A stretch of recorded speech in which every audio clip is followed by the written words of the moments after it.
As a parent, there is nothing I want more than for my kids to go back to school. They're missing out on the golden years of their lives because of this pandemic. The whole world seems to have started school physically again, and I truly, truly hope that our children get to experience that this year. I know the thoughts of the third wave, and especially the third wave affecting children, is something that scares every parent, me included. But I think somewhere we need to have faith and come up with solutions, because how long is this going to go on, right? We have to be able to give our children that experience. And as a parent, I really, really pray that we get there sooner than later. There is so much going on about the third wave, specifically for children, risky for people who have not taken the vaccine as yet. But we should not even talk about schools right now, because there's so much of uncertainty going on here that why will we take that chance? Even if, let's say, it's not risky for kids, what about those people who have already taken the vaccine in the past 6 months? We don't know yet if the vaccine needs a booster or not. So there's so much going on right now. And what have we learned from our second wave, the devastating one? We have not even, families are not over it yet. And I think most of us have forgotten about it already.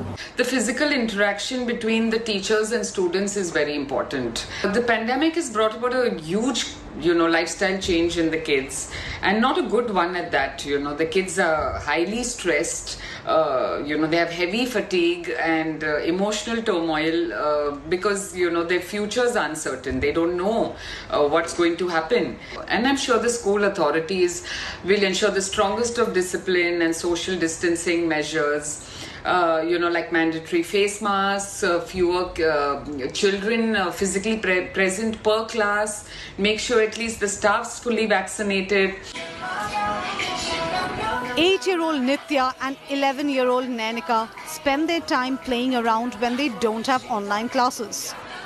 They live in Noida, a Delhi suburb where the positivity rate of COVID is way below 5%, which means there is little circulation of the virus.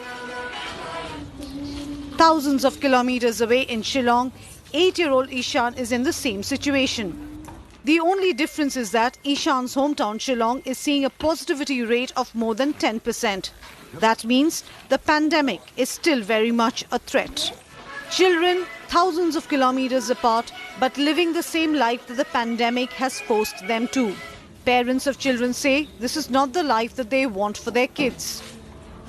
If we can take our children to the malls and take them up to the hills for holidays, most certainly we can send them to school. I do believe it should open with proper protocol.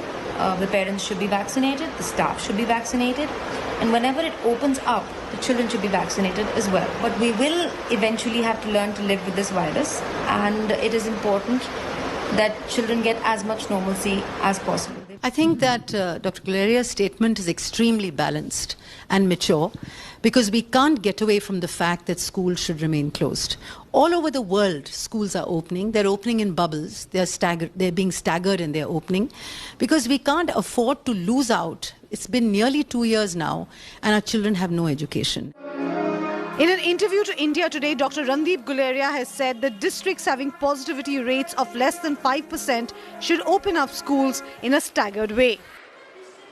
We will see an increase in number of cases, and that will count for the third wave.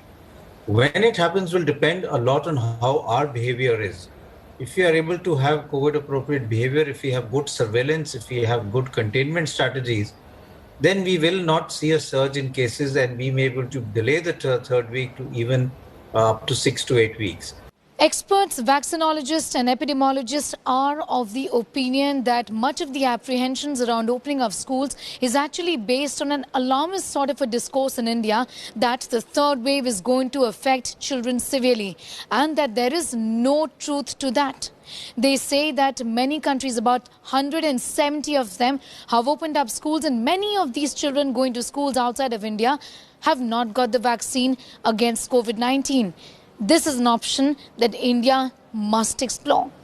We need to remember that online learning cannot be a replacement for in-person school learning, where children interact with each other, and that contributes to their holistic development and learning, like physical, mental, social, and behavioral development. So we need to open school, and online learning is not a replacement. What policymakers and parents need to remember that in an overzealous attempt to protect our children from COVID-19, we should not end up depriving them of quality education. But not all parents agree that it's time to reopen the schools. I'm not ready to send my son to school yet.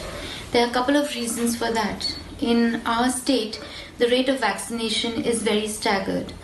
The positivity rate is above 10%, with an average of about 10 deaths daily and 500 new cases on an average. So keeping that in mind, I think prevention is better than cure. So I'd rather keep him at home for a couple of more months till we are more prepared towards this disease. जब तक अभी vaccinations पूरे नहीं होते, 100% vaccinations नहीं होते, तब तक मुझे जहाँ तक लगता है इट्स नॉट सेफ, क्योंकि अभी अपने वैक्सीनेशंस अभी अप टू मार्क नहीं आया है. और उसके बाद अगर बच्चों को वैक्सीनेशन के बाद अगर स्कूल भेजने का होता तो मैं एक बार भेजती. ये ऑनलाइन क्लासेस का जो फिलहाल जो चल रहा है सिस्टम, हमें लगता है वो ही चलते रहना चाहिए. हम ये भी मानते हैं कि बहुत सारे बच्चों को ऑनलाइन क्लासेस की सुविधाएं उपलब्ध नहीं हो पा रही है, तो वो सुविधा करवाना वो सरकारों की जिम्मेदारी है, चाहे केंद्र सरकार हो चाहे राज्य सरकार हो. Globally, it is estimated that every month away from school results in 2 months of learning loss. If that's the case, then children in India have already lost learning equal to 32 months. With Kumar Kunal and Sneha Murdani, Bureau Report, India Today.